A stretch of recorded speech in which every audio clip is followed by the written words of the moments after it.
My first life, the one that is now a collection of faded, sepia-toned photographs in a heavy, leather-bound album, was a masterpiece of quiet and of a deeply, deeply respectable conformity. I was Catherine Alistair, daughter of the formidable Edward and Millicent Alistair, the closest thing our old money corner of Greenwich, Connecticut had to royalty. My life was a straight and a well-paved road laid out for me from the moment I was born. I attended the right schools, I wore the right clothes, and in the summer of my 21st year, I married the right man. His name was Charles Vance. He was the son of my father's business partner, and our union was less a romance and more a merger, a sensible and a deeply profitable consolidation of two old money family empires. Our marriage was a 45-year-long portrait of quiet and of a deeply, deeply polite companionship. Charles was a good man, he was kind, he was decent, and he was a wonderful father to our two children. He was also a man who was as emotionally reserved and as deeply, deeply conventional as I was. We were partners. We ran our household and our lives with the calm, efficient, and deeply passionless precision of a well-run corporation. We were a success. We had a beautiful home, 2 successful children, and a respected place in our community. We had, by every conceivable metric of our small and our deeply, deeply privileged world, a perfect life. It was not until after he was gone that I had the time and the silence to realize that it had also been a life lived in a beautiful, a comfortable, and a deeply, deeply lonely, gilded cage. My parents, Edward and Millicent, were the architects of that cage. They were creatures of a bygone era, a world of rigid social codes, of unspoken rules, and of a profound and an unshakable belief in the importance of appearances. Their love for me was a real and a powerful thing. But it was a love that was conditional. It was conditional upon my behaving in a manner that was a credit to the family name, my choices, my career as an art history professor, my marriage to Charles, my entire respectable life. It had all been a long and a deeply, deeply dutiful performance for their benefit. Aquia passed away from a sudden heart attack when I was 60. The grief was a profound and a disorienting thing. But in the quiet, empty years that followed his death, as the sharp edges of my sorrow began to soften, a new and a deeply unfamiliar feeling began to emerge, a feeling of freedom. For the first time in my life, I was accountable to no one. My children were grown, my parents were in their 90s, living in their own secluded world, and my husband, my partner, my other half, was gone. The quiet, orderly, and deeply, deeply predictable life I had always known was over, and I was, for the first time, free to write a new and a final chapter for myself. I began, in a small and a quiet way, to dismantle the cage. I sold the massive, formal house that Charles and I had lived in, a house that had always felt more like a museum than a home. I bought a smaller, more intimate, and a deeply, deeply beautiful, historic house with a wild and a completely overgrown, English-style garden. I started to wear colors other than beige and navy blue. I reconnected with the friends from my youth, the loud, artistic, and deeply unseemly women my parents had so disapproved of. I was, for the first time in my 70 years of life, beginning to discover who I actually was. And then, I found Susan. An old friend. I had decided, in my new life, that the formal and the deeply, deeply boring rose garden at my new home had to go.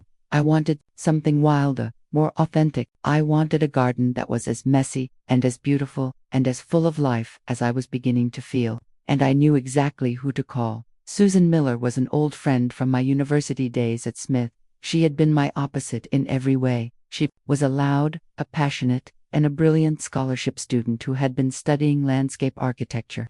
She had been a whirlwind of a woman, a force of nature, and she had been my first and my only true and deeply, deeply secret love. Our relationship had been a brief and a beautiful and an utterly impossible thing in the world of the 1960s.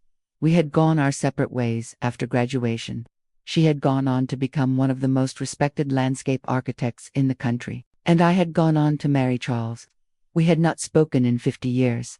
I found her number through a mutual friend. I called her, my heart a frantic and a terrified bird in my chest. I told her I had a new garden I needed help with. She had remembered me instantly. She had agreed to come and see it. She arrived at my house a week later. She was 6 years old, her hair a stylish silver gray, her eyes the same, bright, intelligent, and deeply, deeply kind, blue I remembered so well. And as we stood there, in the quiet, sunlit chaos of my overgrown garden, 50 years of silence just fell away. We spent the next few months together, designing the garden, and as we worked, as we talked, as we shared the stories of our separate and our very, very different lives, the old, familiar, and deeply, deeply powerful spark of our youthful love was rekindled. But this was different. It was not the frantic, confused passion of two young girls.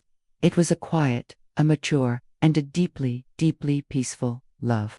A love built on a foundation of a lifetime of shared history, of unspoken understanding, and of a profound and a deeply, deeply joyful sense of coming home. She was my partner, my equal, my best friend, and for the first time in my entire, long, and deeply, deeply respectable life, I was truly, and completely, and gloriously happy. The shadow of disapproval. My parents, of course, were horrified.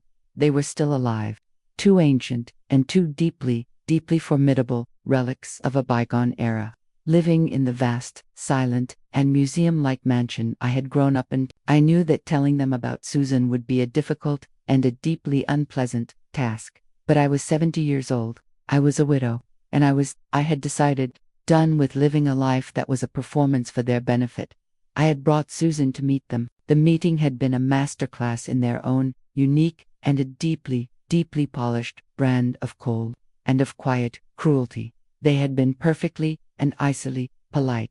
They had not raised their voices. They had not said a single overtly homophobic word. They had simply, and with a devastating and a deeply effective precision, refused to acknowledge the reality of our relationship. They had treated Susan, the love of my life, my partner, as if she were a hired contractor. So, Ms. Miller, my father had said, his voice a low and a deeply dismissive rumble, I understand you are assisting Catherine with her landscaping, and you did a wonderful job on the Vance's garden. I recall, my mother had added, her voice a thin and a deeply condescending thing. Their hydrangeas were adequate. They had, for the entire agonizing and deeply, deeply humiliating hour-long visit, continued in this vein. They had not asked her a single personal question. They had not acknowledged her as my partner. They had, in their own quiet and deeply, deeply powerful way, erased her.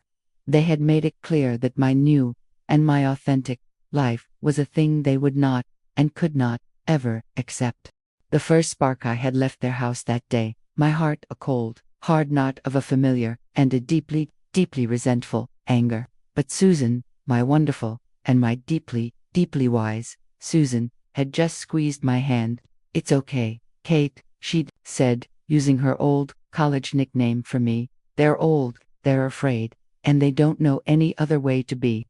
We don't need their approval, we only need ours. And she was right.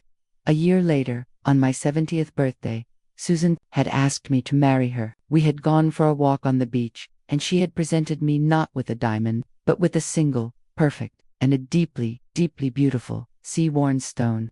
And I had, with a joy so profound it was a physical ache in my chest, said yes, we were going to be married. We were going to spend the final, and the best, chapter of our lives together. And the cold, and the deeply, deeply irrelevant disapproval of my parents was a small, and a distant, cloud on our otherwise perfect, blue sky. I was happy, I was in love, and I was, for the first time, completely and utterly myself. I had no idea, of course, that my parents, my proud, and my deeply, deeply controlling parents, had one final, and a truly, truly spectacular act of posthumous revenge still left to play. The long goodbye, the year that followed my engagement to Susan, was a year of quiet and of a deeply, deeply cold war. My parents, Edward and Millicent, did not react with the loud, hysterical drama of a younger, less sophisticated generation. Their disapproval was a far more elegant and a far more brutal weapon. It was the weapon of silence. They did not yell. They did not argue. They simply, and with a chilling and a deeply effective precision, pretended that the most important person in my life did not exist. I would visit them every Sunday, as was my lifelong duty. I would, at first, bring Susan with me, in a foolish and a deeply naive attempt to normalize her presence, to show them the quiet, beautiful, and deeply harmless reality of our love. It was a useless endeavor. They would greet me at the door of their vast, silent mansion with a cool and a deeply formal kiss on the cheek. And they would look right through Susan, their eyes gliding over her as if she were a piece of furniture, a coat rack, a nonentity. They would ask me about my week. They would talk about the stock market with a pointed and a deeply exclusionary focus on my late husband Charles's portfolio. They would never, not once, address a single word to the woman who was sitting right beside me. After 2 agonizing and deeply humiliating visits, Susan had put her hand on my arm as we were leaving. "Kate," she had said, her voice a gentle and a deeply, deeply sad thing. "You don't have to do this. You don't have to subject me, or yourself, to this. I know you love them. You go, you see your parents. I'll be here when you get back." And so, I had continued my Sunday visits, alone, and in doing so, I had become a participant in their silent, cruel charade. We would sit in their cavernous, museum-like living room, the 3 of us, and we would talk about the weather, about the news, about the trivial, meaningless details of our separate lives, and the great, and the beautiful, and the deeply, deeply joyous reality of my own life, my love for Susan. Our plans to be married was a ghost in the room, a subject so profoundly and so completely taboo that its absence was a screaming and a deeply, deeply deafening silence. My father was the first to go. He passed away, in his sleep, on a quiet Tuesday morning in the fall. He was 96. His death was not a tragedy. It was a gentle and a quiet closing of a long and a well-lived life. The funeral was a grand and a deeply, deeply impersonal affair. It was a society event, a gathering of the old money, Connecticut elite, a final and a deeply formal tribute to a man none of them had truly known. Susan had come with me, of course. She had stood by my side, a quiet and a deeply supportive presence, as I had shaken the hands of 100 strangers who had offered their condolences. My mother, in her grief, had been a statue of pure and of a deeply, deeply impressive, aristocratic control. She had acknowledged Susan's presence with a single, small, and an almost imperceptible nod. It was, in its own strange way, a concession, a temporary truce, in the face of a greater and a more final loss. But my mother followed him 6 months later. Her own death was just as quiet, just as peaceful, and just as lonely. And with her passing, the great, and the formidable, and the deeply, deeply controlling reign of Edward and Millicent Alistair had finally and completely come to an end. The reading of the will a week after my mother's funeral, I was summoned to the law offices of Covington and Briar, the firm that had managed my family's vast and their deeply, deeply complicated estate for over a century. The office was a place I had known my entire life, a hushed and a deeply, deeply intimidating sanctuary of old money and older secrets. The air in the mahogany-paneled conference room smelled of lemon polish, of leather, and of the dry, dusty scent of 100 years of other people's legally binding last wishes. I was there with my son and daughter, and their spouses, and Susan was there, of course, her hand a warm and a steady presence on my own. The family lawyer, a man named Mr. Covington, a kind, elderly man who had known me since I was a little girl, sat at the head of the long, polished table. He looked uncomfortable. His face was a mask of a deep and a deeply, deeply professional sorrow. He opened the thick, leather-bound folder that contained my parents' last will and testament. He cleared his throat. "We are gathered here today," he began, his voice a low and a deeply somber rumble, "to read the final and the legally binding last will and testament of Edward and Millicent Alistair." The will was, at first, exactly what I had expected. It was a long and a deeply, deeply complicated document, full of the arcane and the almost poetic language of trust and estate law. There were a series of bequests to their favorite charities, to the museum, to the university. There were small and deeply symbolic gifts to their grandchildren, my children, and then he had come to the main event, the disposition of the estate itself, and to my only and my beloved daughter, Catherine Alistair Vance. He read, his voice a slow and a deeply formal thing. I bequeath the entirety of the remainder of my estate. This includes all financial assets, all stocks, all bonds, all properties, both real and personal, and, most importantly, our beloved family home at 14 Willow Lane in Greenwich, Connecticut. A property that has been in our family for 5 generations. Felt a quiet and a deeply, deeply sad sense of relief. It was a final and a deeply generous act of their love.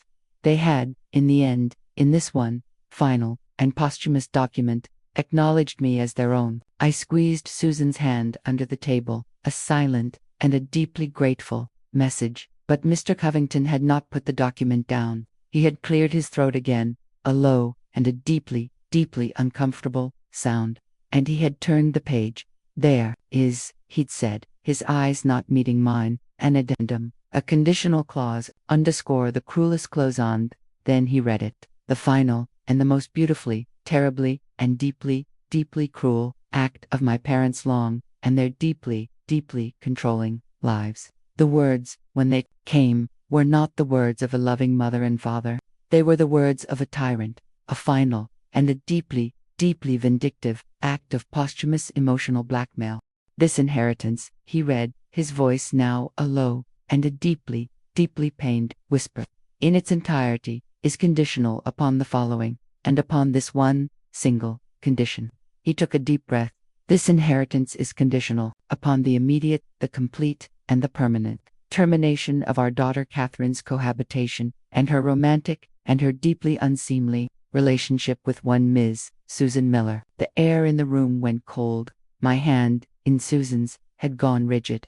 My son and daughter had let out a simultaneous, and a deeply, deeply shocked gasp. Should our daughter Catherine fail to provide this firm with a sworn, and a legally binding affidavit confirming the termination of this relationship within 90 days of the reading of this will, he had continued, his voice now a mere pate, and a deeply, deeply reluctant thread of sound, then the entirety of the estate, including the family home at 14 Willow Lane, is to be immediately and completely liquidated. The proceeds of that liquidation are to be donated, in their entirety, to the Family Heritage Foundation.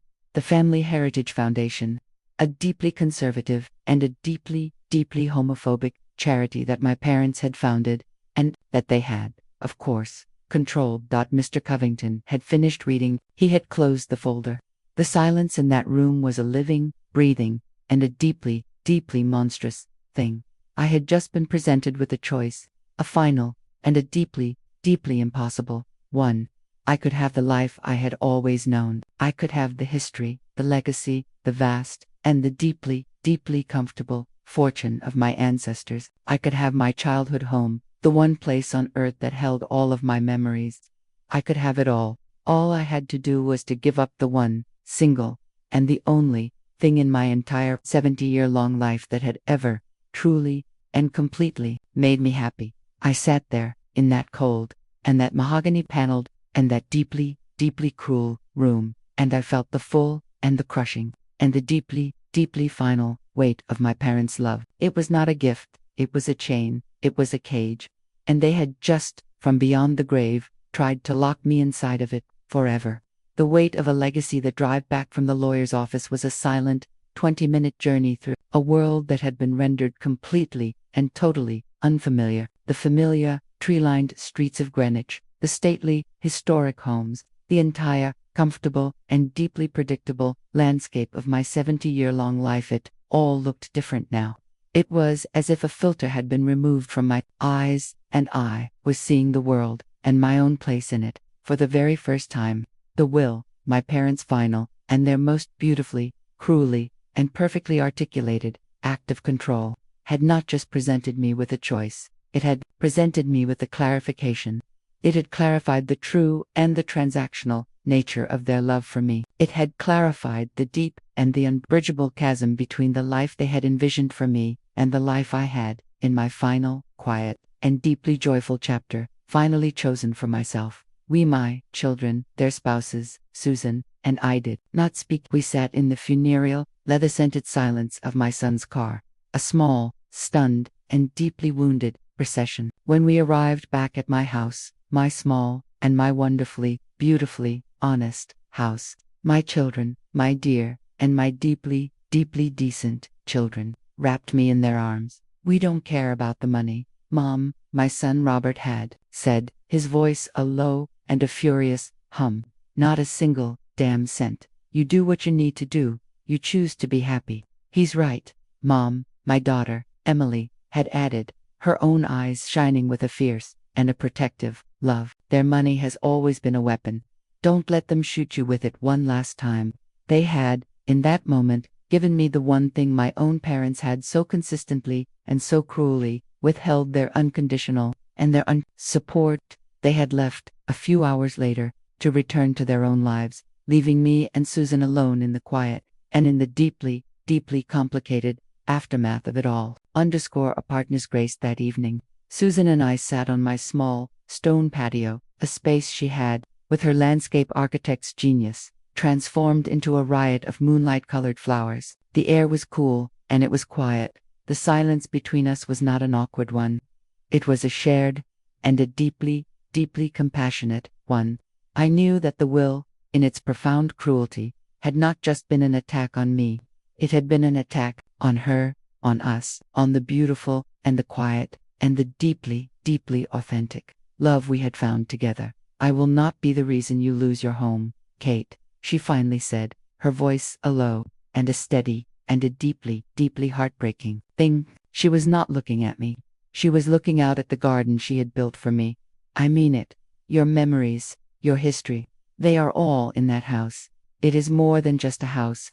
It is the archive of your entire life. And I will not be the one to make you choose between your past and your future. You are my future, Susan, I had whispered, the words a raw and an aching thing in my throat. I know, she'd said, a small, sad smile on her face, and we can have that future anywhere.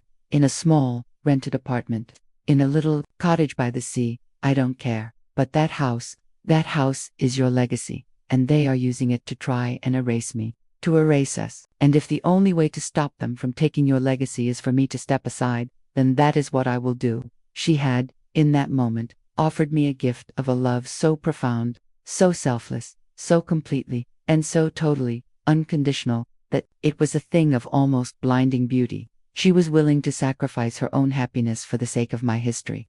She was willing to walk away from our love, to save me from the pain of my parents' ultimatum. It was the single, most loving act I had ever witnessed. And it was the one thing that gave me the strength to know, with an absolute and an unshakable certainty, that I could not possibly, under any circumstances, accept it. The ghost in the garden the next day. I knew what I had to do. I had to go back to the house, to their house, the house that was now so cruelly and so conditionally mine. I had to walk through its silent, empty rooms. I had to face its ghosts. And I had to decide if the memories it held were more valuable than the life I was trying to build. I let myself in with the old brass key my father had given me on the day I had married Charles. The house was a vast and a deeply, deeply silent tomb. It smelled of old money, of beeswax, of a life that had been so perfectly and so completely preserved. It was a museum of my own personal history, and I was its only and its deeply, deeply conflicted visitor. I walked through the rooms, my footsteps echoing on the polished, hardwood floors. Every object, every piece of furniture, every shaft of dusty, afternoon light was a trigger for a memory. I stood in the formal and the deeply, deeply uncomfortable living room, and I remembered myself as a little girl, sitting on the stiff, silk-upholstered sofa, my legs too short to touch the floor, while my mother held her weekly and her deeply, deeply judgmental bridge club meetings. I walked into the library, my father's sanctuary, a room that was a testament to his own deep and his abiding love of order and of tradition. I saw him, in my mind's eye, sitting in his large, leather armchair, a book in his lap, looking up at me over his reading glasses, a rare and a deeply cherished smile on his face. I walked into the dining room, and I saw the ghost of 1,000 silent and deeply, deeply formal family dinners. I saw myself as a teenager, pushing peas around my plate, suffocating under the weight of my parents' unspoken and their deeply, deeply powerful expectations. And then, I walked out into the garden, my mother's garden. It was a place of a fierce and a deeply competitive order. The rose bushes were pruned into submission. The flower beds were arranged in a series of rigid, geometric patterns. It was a beautiful and an impressive and a deeply, deeply joyless space. It was a garden that was designed not for pleasure, but for performance. It was a garden designed to win the approval of the Greenwich Garden Society. I stood there, in the middle of that perfect and that sterile garden, and I felt a profound and a deeply clarifying revelation. This house, this beautiful and this deeply, deeply oppressive house, it was not the archive of my life. It was the archive of the life they had designed for me. It was a monument to their values, to their expectations, to their legacy. It was not, and it had never been, truly mine. My real life, my authentic life, had always happened in the quiet and the rebellious spaces in between, in the pages of a book, in the quiet and the deeply, deeply honest conversations with my children, and now, in the warm and the gentle and the deeply, deeply freeing embrace of the woman I loved. Underscored the decision I had been so afraid of losing my legacy. But as I stood there, in the cold and the beautiful and the deeply, deeply empty house of my ancestors, I realized that my legacy was not a thing of brick and of mortar. It was not a collection of antique furniture or a massive and a deeply, deeply conditional bank account. My true legacy was the quiet and the hard one, and the deeply, deeply authentic life I had built for myself. It was the love of my children, it was the respect of my friends, and it was the beautiful and the unexpected and the deeply, deeply joyful love I had found with Susan. And that was a legacy that no one, not even my powerful and my deeply, deeply controlling parents, could ever take away from me. I walked out of that house for the last time. I did not look back. I got in my car, and I drove, and I did not feel a sense of loss. I felt only a profound and a deeply, deeply liberating sense of peace. The choice, which had seemed so impossible, so agonizing, so deeply, deeply unfair, was now the simplest and the easiest choice in the world. I drove back to my own, small, and my wonderfully, beautifully, imperfect home.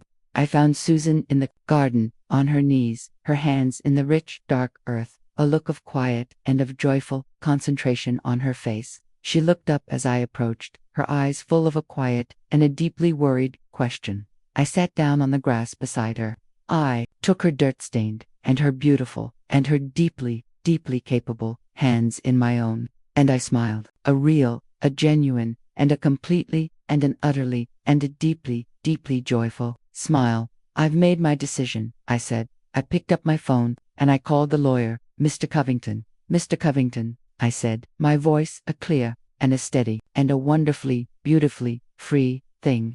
It's Catherine Vance. I am calling to inform you of my decision regarding my parents' will. I'd like to schedule a meeting for tomorrow morning.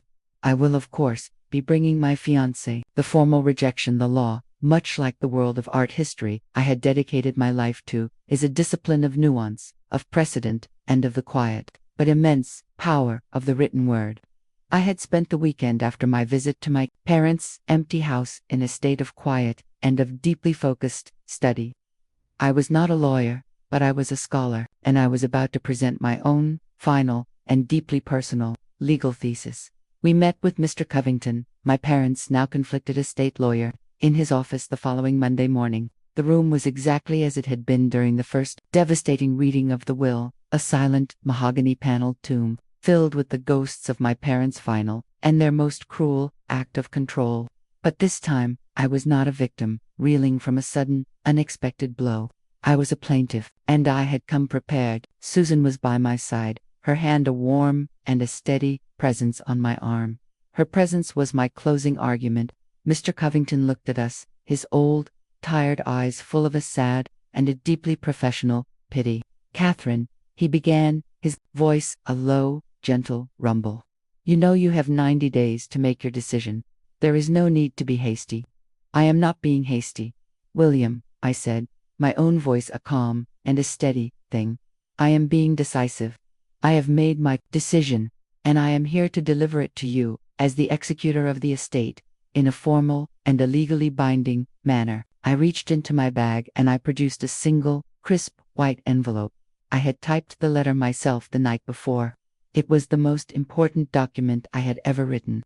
I handed it to him. He opened it, and he began to read. To the executor of the estate of Edward and Millicent Alistair, I, Catherine Alistair Vance, the sole named beneficiary of the above-mentioned estate, am writing to you today to formally and irrevocably respond to the conditional clause outlined in Article 4, Section 2 of the last will and testament. The clause, which requires the termination of my relationship with Ms. Susan Miller as a condition of my inheritance, is an act of profound and of a deeply personal cruelty. It is an attempt by the deceased to enforce a prejudiced and a deeply hateful worldview from beyond the grave. It is an act of posthumous, emotional blackmail, and it is a fundamental and a deeply insulting violation of my own personal autonomy. Therefore, let this letter serve as my official and my final verdict. I will not terminate my relationship with Ms. Miller. I will, in fact, be marrying her next June, and I hereby, and with a full and a complete understanding of the consequences, formally and completely reject the inheritance. I will not accept a legacy that is conditional upon my own unhappiness. I will not accept a fortune that is poisoned by my own parents' bigotry. And I will not, now or ever, allow their money to be a more powerful force in my life than my own personal and deeply, deeply cherished love. The house, the stocks, the entire, vast, and deeply, deeply empty estate, you can have it. I choose her. Sincerely, Catherine Vance. Mr. Covington finished reading. He looked up at me, and his old, tired, and deeply, deeply professional eyes were shining with tears. He took off his glasses and wiped his eyes with a handkerchief. Your mother, he whispered, his voice thick with a 50-year-old memory, was a difficult woman, but your father loved you very much. I am so sorry, Catherine, that in the end, his fear was a stronger thing than his love. He stood up, and he did something he had never done before. He came around his desk, and he gave me a hug. You are a good and a brave woman, Catherine Vance, he said, and I am proud of you. I had walked into that office expecting a battle. I had not, I admit, been expecting an ally. The liquidation, the process of dismantling my parents' life was a slow and a brutal and a deeply, deeply surreal one. The estate, as per the will's cruel and now activated clause, had to be liquidated, and I, who had just rejected it all, was still, as the only child, required to be a part of the process. The first step was the estate sale. A team of strangers, a group of polite and of deeply efficient professionals, descended upon my childhood home and began the grim and the deeply, deeply ghoulish process of putting a price tag on my entire history. My mother's beautiful, antique furniture, my father's collection of first-edition books, the very bed I had slept in as a little girl, all of it was tagged, catalogued, and laid out for the wealthy and the deeply, deeply curious collectors of Greenwich to pick over. I went to the sale on the first day, a quiet and an anonymous ghost at my own personal funeral. I watched as women I had known my entire life, my mother's friends from the country club, haggled over the price of her porcelain. I watched as a stranger, a man with a cold and a deeply, deeply acquisitive look in his eye, bought my father's favorite, worn, leather armchair. But I was not there to grieve. I was there on a mission.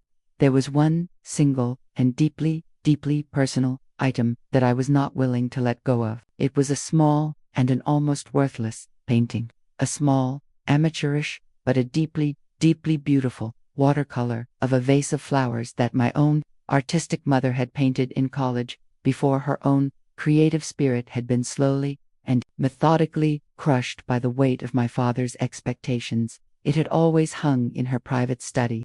I found it in a box of other unimportant paintings with a price tag of $20 on it. I bought it, I paid in cash, and I walked out. It was the only piece of my inheritance I would accept. A new opportunity. The final and the most painful part of the liquidation was the sale of the house itself. The magnificent, historic, and deeply, deeply haunted house on Willow Lane. The house that held every single one of my childhood memories. It was listed on the market by the estate's appointed real estate agent, and it was, of course, the talk of the town, a historic Greenwich property for sale, with no reserve. Susan and I sat in our own, small, and deeply, deeply loved home, and we looked at the real estate listing online. The pictures of the empty, sterile rooms were like a knife in my heart. "It's a beautiful house," she said, her voice a quiet and a deeply, deeply gentle thing. "It was my home," I whispered, and then she said the words that would, once again, change the entire course of my life. "You know, Kate," she said, a new, and a deeply, deeply speculative glint in her eye. "Your parents' money was poison. It was a weapon. It was a chain. But the house is not. It's just brick, and wood, and memories. And the memories, the good ones at least, they belong to you, not to them." She looked at me, her eyes shining with the brilliant, and the deeply, deeply audacious light of a new idea. "What if we bought it?" she asked. I just stared at her. "What? We could do it," she said, her voice now a low, and a deeply, deeply excited hum. "You have the money from Charles's estate. I have my own retirement savings. We could sell this place. Between the three, we could make a real, a competitive, an all-cash offer. What if we took this thing, this symbol of their control, of their prejudice, and we made it our own? What if we filled it not with their ghosts, but with our own, new, and our deeply, deeply happy life?" The idea was insane. It was terrifying, and it was, without a doubt, the most brilliant, and the most wonderful, and the most deeply, deeply satisfying idea I had ever heard. The winning bid. The bidding for the house was a tense, and a deeply, deeply nerve-wracking affair. There were two other major bidders. The first was a wealthy, and a deeply, deeply soulless developer who, we knew, wanted to tear the historic house down and build two ugly, modern McMansions on the lot.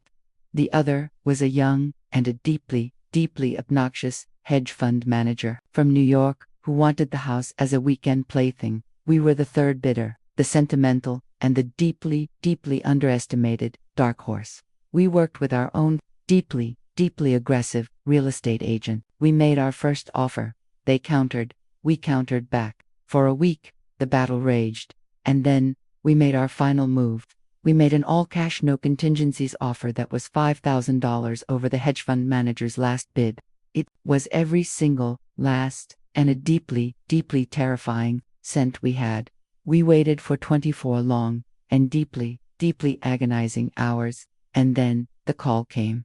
The estate, and the board of my parents' deeply, deeply conservative family heritage foundation had accepted our offer, not because it was the highest, but because it was the cleanest. An all-cash offer from a quiet, and a deeply, deeply respectable, retired art history professor was a much safer, and a much more dignified bet than a financed offer from a flashy, and a deeply, deeply unpredictable developer. We had done it. We had bought my own goddamn childhood home. I stood on the street, in front of that beautiful, and that familiar, and that deeply, deeply wonderful, old house, the new, and the hard one, keys in my hand, and I looked at Susan, at my beautiful, and my brilliant, and my deeply, deeply beloved fiancé. And I knew that my revenge, my final, and my most perfect revenge on my parents, was not my rejection of their inheritance. It was this. It was the simple, and the profound, and the deeply, deeply joyful fact that I had not allowed their hatred to win. I had, in the end, chosen love. And love had, in the end, brought me home. The hostile takeover of Sterling Cooper Shaw and Partners was not a long, protracted war. It was a swift, silent, and deeply impersonal execution. My team of lawyers and financial analysts at Phoenix Global, the corporate assassins I had spent decades cultivating, descended upon the weakened, bleeding company with a brutal and beautiful efficiency. Don Shaw and his board of old, frightened men tried to fight. Of course, they issued a defiant press release, full of blustering, outdated language about their storied history and their unwavering commitment to creative independence. They tried to find a white knight investor to save them, but it was hopeless. I owned their debt, I owned the majority of their stock, and I owned their future. The battle was over before it had even begun. Within 3 weeks, the deal was done. Phoenix Global had officially, and with a great deal of legal finality, acquired 100% of the assets of my former employer, the company that had fired me for the crime of being pregnant. The company that had tried to erase me from its history was now, in the final, glorious accounting. Just another small, and a deeply insignificant, subsidiary on my own, vast, corporate balance sheet. I did not make a grand, triumphant announcement. I did not issue a press release. For the first 2 weeks after the acquisition was finalized, I did nothing. I let the silence and the terror of the unknown fester in the halls of the Pan Am building. I let them wonder. I let them sweat. I let Don Shah, a man who had once been the undisputed king of his own small universe, sit in his corner office and contemplate the terrifying and the deeply humiliating reality of his own new and powerless position. Then, on a crisp, clear morning in early 2025, 50 years after I had walked out of that building with my life in a cardboard box, I decided it was time to return. The offices of Sterling Coopershaw and Partners were on the 42nd floor, just as they had been, but the agency I walked into was not the agency I remembered. The vibrant, chaotic, and deeply, deeply alive place I had once known was gone. In its place was a museum of a dead idea. The air no longer smelled of cigarette smoke and ambition. It smelled of dust, and of quiet, managed decline. The one's modern furniture was now worn, its leather cracked, its chrome pitted.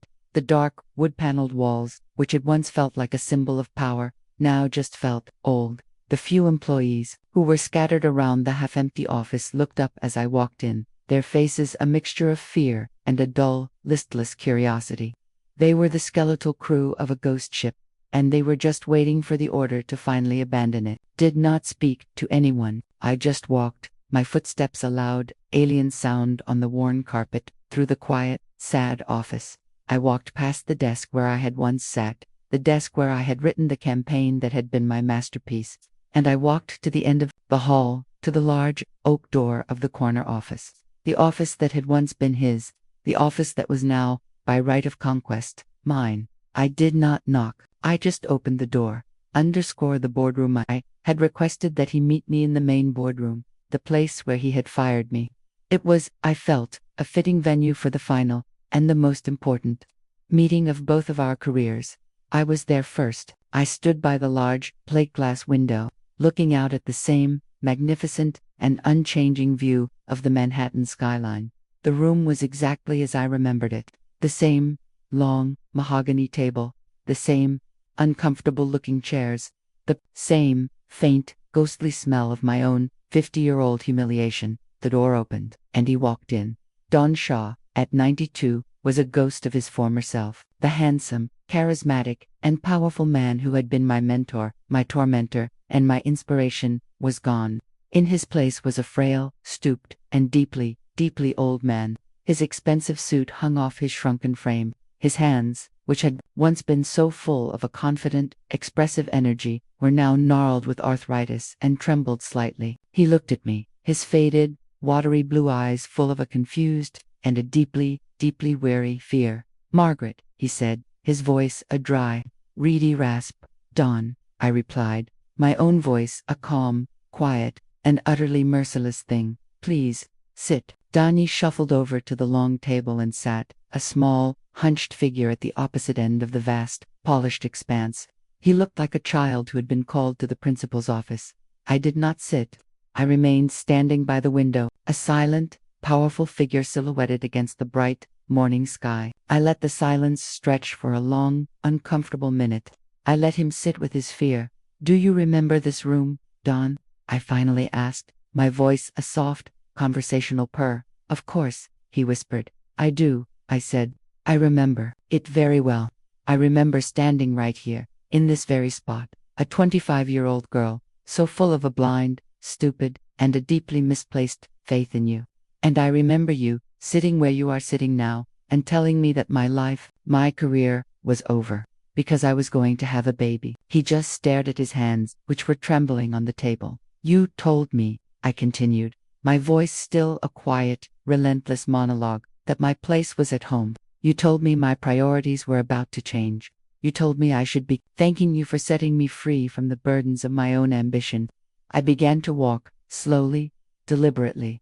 along the length of the long table, towards him. And I have often wondered, I said, my footsteps the only sound in the silent room, if you have ever, in the 50 years since that day, had any idea of what you truly set free. I started my own company, Dawn, in the dining room of my tiny, 5th-floor walk-up apartment. I was 6 months pregnant. I had a rented typewriter, a telephone, and a single, radical, and apparently deeply offensive idea that a woman's mind did not, in fact, cease to function the moment her womb became occupied. I was standing beside him now, looking down at the top of his bowed, white head. My company was called Phoenix Advertising, and it was built on a foundation of every single, brilliant, and deeply talented woman that you and men like you had dismissed, had underestimated, and had cast aside. It was built on the ashes of the careers you had tried to burn to the ground, and we, in turn, burned your world to the ground.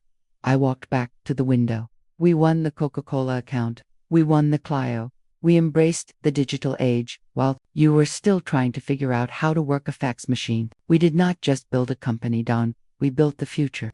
And you became a relic, a sad, pathetic, and deeply, deeply irrelevant museum piece. I finally turned from the window to look at him. His face was a pale, slack mask of pure, unadulterated shock. He had, I realized, never once, in all these years, considered this story from my perspective. The final word. I walked to the head of the table, to the large, leather chair that had always been his, and I sat down. And now, I said, my voice no longer a whisper, but the clear, confident, and utterly final voice of the chairman of the board of Phoenix Global, the new owner of this sad, and this deeply, deeply bankrupt, little company. I have acquired you, your history, your legacy, your entire, mismanaged, and deeply obsolete little world. It all belongs to me now. I looked at him, at the frail, pathetic, and deeply, deeply old man who had once been my God, and I felt no pity. I felt no anger. I felt only the quiet, clean, and deeply satisfying click of a 50-year-old ledger, finally, and completely, being balanced out. I leaned forward, my hands clasped on the table, and I delivered the final, and the most beautifully, poetically, just line of my entire, 50-year-long career. I gave him back the words he had given to me, the words that had been the fuel for my entire life's fire. Dawn, I said, my voice a soft and a deeply, deeply merciless thing. I've reviewed your long and storied performance, and I've decided that your priorities need to change. I paused, letting the words land, letting him feel the full, crushing, and deeply familiar weight of them. Your place is at home, I said. You're fired. I watched as the last, tiny, flickering light of his own personal pride was finally and completely extinguished. He did not speak. He just crumpled, a slow, silent, and an internal collapse. I stood up. My work here was done. The ghost of the 25-year-old girl I had once been had, after 50 long years, finally been avenged. I walked out of that boardroom, out of that office, and I did not look back. I had a new, and a much bigger, empire to run. And I had a new, and a much better, story to write. The story of what comes next. The ashes after Don Shaw was escorted from the building. A quiet, and a deeply funereal, silence settled over the 42nd floor. I was the new owner of a ghost ship. The company, Sterling Cooper Shaw and Partners, was a hollowed-out shell, a relic of a bygone era with a handful of terrified, demoralized employees, and a client list that had withered to almost nothing. My 50-year quest for revenge had been a stunning success. I had conquered the mountain. And now, standing alone at the summit, I had to decide what to do with the kingdom. I had just one. My first act as the new owner was to call a meeting with the remaining staff, about 20 souls gathered in the main conference room, the same room where my career had been so brutally executed. They looked at me with a mixture of terror and a strange, morbid curiosity. I was the ghost from the past, the legendary Maggie Collins, returned as a corporate conqueror. They were expecting a bloodbath. They were expecting me to fire them all, to sell the company for parts, to scrub its very name from the face of Madison Avenue as my final, vengeful act. I spent the next few days in a state of quiet, methodical assessment. I walked the halls of my old agency, a place that was at once intimately familiar and completely alien. The ghosts were everywhere. I saw the corner where my old desk had been. I saw the small, windowless office where I had cried after Dawn had stolen my first big idea. And I saw his office, the great corner throne room, now empty, its view of the city a silent testament to a fallen king. My initial and my most primal instinct was to do just as everyone expected: destroy it, raze the entire, rotten structure to the ground. It was a monument to a toxic, misogynistic past, a past that had almost destroyed me. The logical, business-minded CEO in me knew that the most profitable course of action was to simply liquidate the assets, absorb the 1 or 2 remaining decent accounts into my own, larger agency, and be done with it. But the historian in me, the woman who understood the deep and complex power of a legacy, hesitated. To simply erase the company would be to erase the story. And my story, I realized, was now inextricably and deeply ironically tied to theirs. A new foundation. My son, Jack, and my daughter Sarah flew in from their own successful lives to have dinner with me that weekend. I told them my dilemma. Burn it to the ground, Mom, Jack had said, his voice full of a fierce, protective loyalty.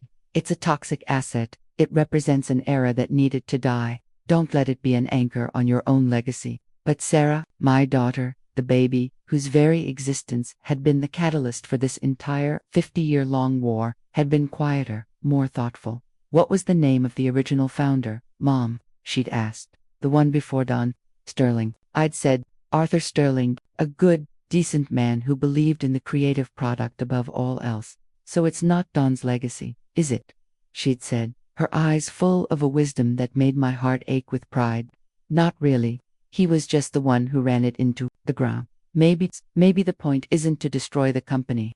Maybe the point is to reclaim it, to turn it into something that honors the good parts of its history and fixes the bad. And in that moment, my daughter, my brilliant, beautiful, and deeply empathetic daughter, had given me the final and the most perfect piece of my own revenge. My revenge had never truly been about destroying Don Shaw. It had been about proving him wrong. It had been about proving that a woman, a mother, could not just survive in his world, but could build a better one. And now, I had the ultimate opportunity to do just that.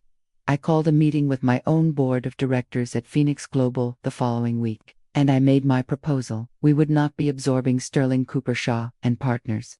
We would not be liquidating its assets. We would be transforming it. The cornerstone. The plan I laid out was simple, and it was radical. We would dissolve the old, corrupted corporate entity of SCSP, and we would use its remaining office space, its brand recognition, its remaining capital to create something new.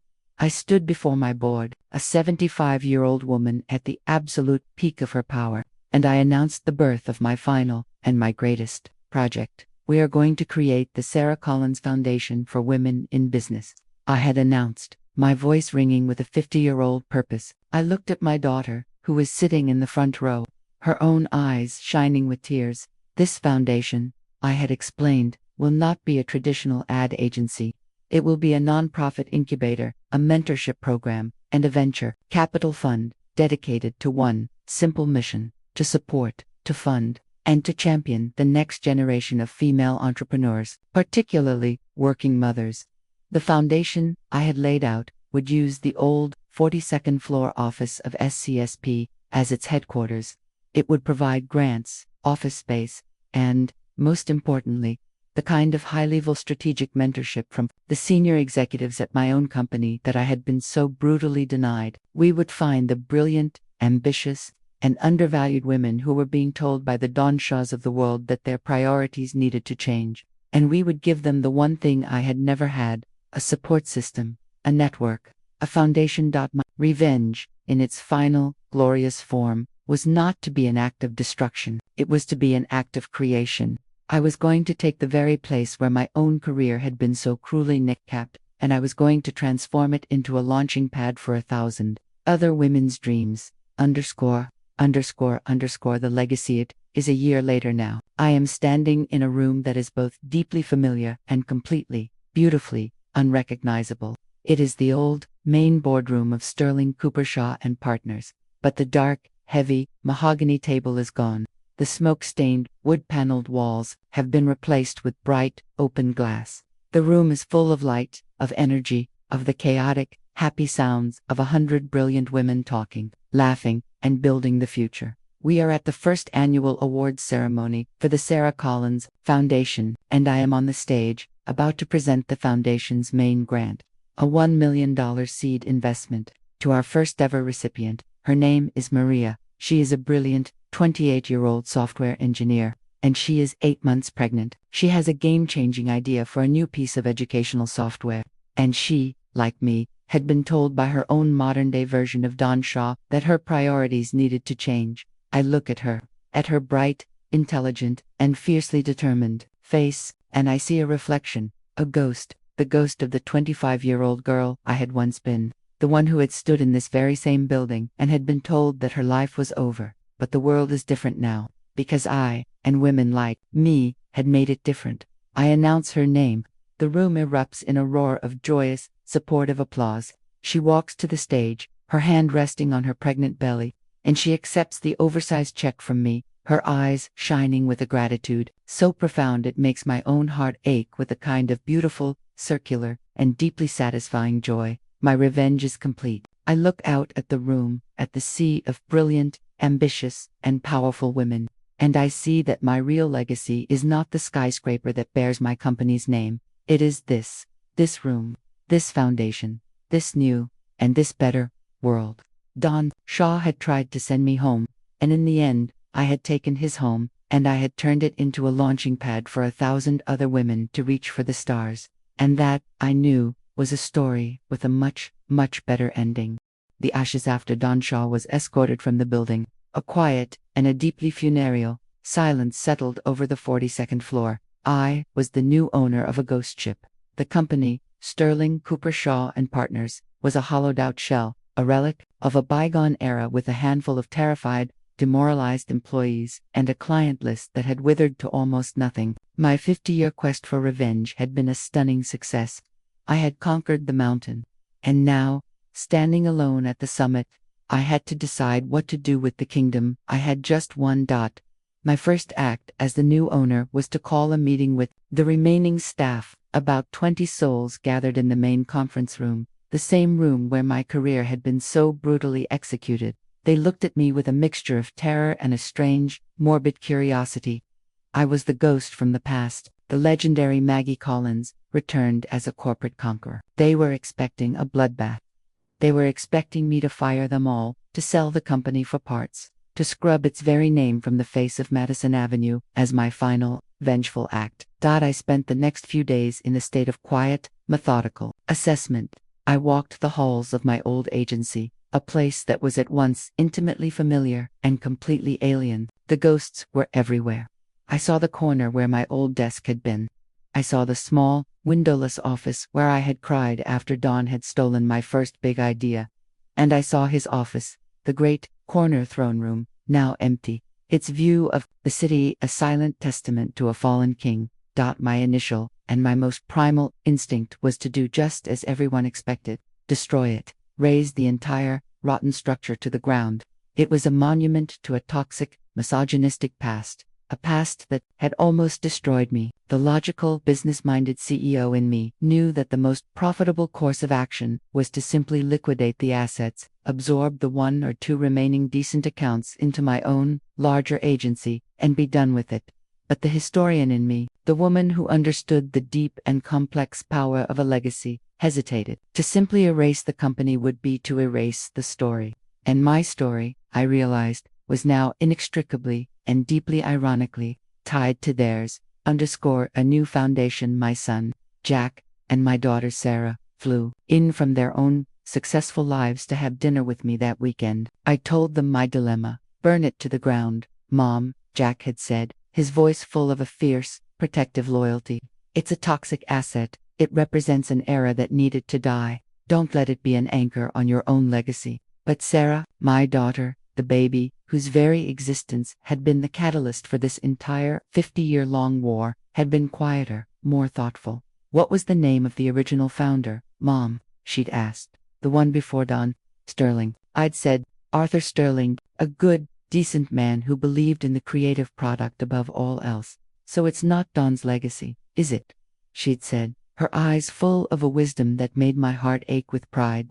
Not really. He was just the one who ran it into the ground. Maybe the point isn't to destroy the company.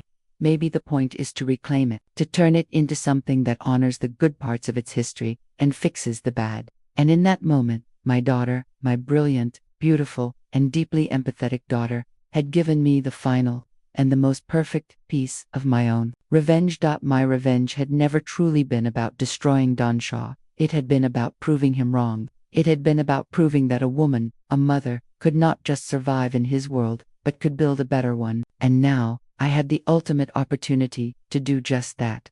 I called a meeting with my own board of directors at Phoenix Global the following week, and I made my proposal. We would not be absorbing Sterling Cooper Shaw and Partners. We would not be liquidating its assets. We would be transforming it. The cornerstone, the plan I laid out was simple, and it was radical. We would dissolve the old, corrupted corporate entity of SCSP, and we would use its remaining office space, its brand recognition, its remaining capital to create something new. I stood before my board, a 75-year-old woman at the absolute peak of her power, and I announced the birth of my final and my greatest project. We are going to create the Sarah Collins Foundation for Women in Business. I had announced, my voice ringing with a 50-year-old purpose. I looked at my daughter, who was sitting in the front row, her own eyes shining with tears. This foundation, I had explained, will not be a traditional ad agency. It will be a nonprofit incubator, a mentorship program, and a venture capital fund dedicated to one simple mission: to support, to fund, and to champion the next generation of female entrepreneurs, particularly working mothers. The foundation I had laid out would use the old 42nd floor office of SCSP as its headquarters. It would provide grants, office space, and, most importantly, the kind of high-level strategic mentorship from the senior executives at my own company that I had been so brutally denied. We would find the brilliant, ambitious, and undervalued women who were being told by the Don Shaws of the world that their priorities needed to change, and we would give them the one thing I had never had: a support system, a network, a foundation. My revenge, in its final, glorious form, was not to be an act of destruction. It was to be an act of creation. I was going to take the very place where my own career had been so cruelly nick-capped, and I was going to transform it into a launching pad for 1,000 other women's dreams. The legacy. It is a year later now. I am standing in a room that is both deeply familiar and completely, beautifully, unrecognizable. It is the old, main boardroom of Sterling Cooper Shaw and Partners, but the dark, heavy, mahogany table is gone. The smoke-stained, wood-paneled walls have been replaced with bright, open glass. The room is full of light, of energy, of the chaotic, happy sounds of 100 brilliant women talking, laughing, and building the future. We are at the first annual awards ceremony for the Sarah Collins Foundation, and I am on the stage, about to present the foundation's main grant, a $1 million seed investment, to our first-ever recipient. Her name is Maria. She is a brilliant, 28-year-old software engineer, and she is 8 months pregnant. She has a game-changing idea for a new piece of educational software, and she, like me, had been told by her own modern-day version of Don Shaw that her priorities needed to change. I look at her bright, intelligent, and fiercely determined face, and I see a reflection, a ghost, the ghost of the 25-year-old girl I had once been, the one who had stood in this very same building and had been told that her life was over. But the world is different now, because I, and women like me, had made it different. I announce her name. The room erupts in a roar of joyous, supportive applause. She walks to the stage, her hand resting on her pregnant belly, and she accepts the oversized check from me, her eyes shining with a gratitude so profound it makes my own heart ache with a kind of beautiful, circular, and deeply satisfying joy. My revenge is complete. I look out at the room, at the sea of brilliant, ambitious, and powerful women, and I see that my real legacy is not the skyscraper that bears my company's name. It is this room, this foundation, this new, and this better world. Don Shaw had tried to send me home, and in the end, I had taken his home, and I had turned it into a launching pad for 1,000 other women to reach for the stars. And that, I knew, was a story with a much, much better ending.